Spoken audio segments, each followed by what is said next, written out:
In writing the Chiru of High Tibet, I wanted to tell a true story of shy, sheep-sized animals called Chiru that have survived for many centuries in one of the harshest but most beautiful places in the world.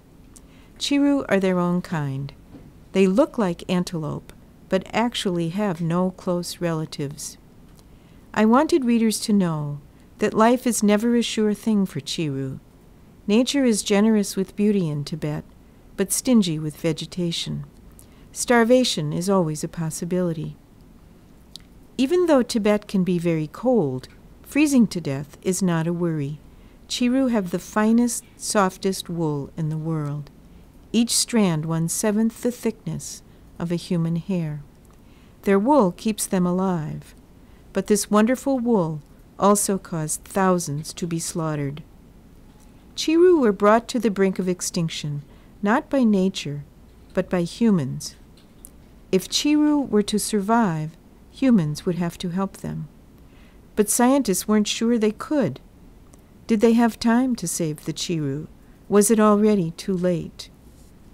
This true story was full of beauty, danger, bravery, and mystery.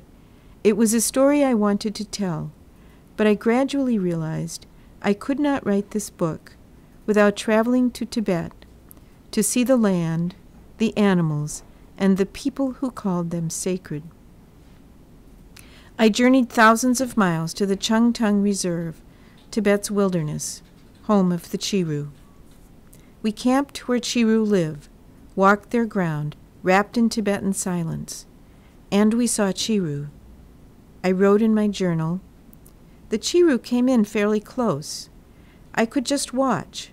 They run more than walk. I like to think it's because it feels so good to run across these vast plains. They'll be running full bore in one direction, and then turn on a dime and go in another direction. Today I was sitting and watching.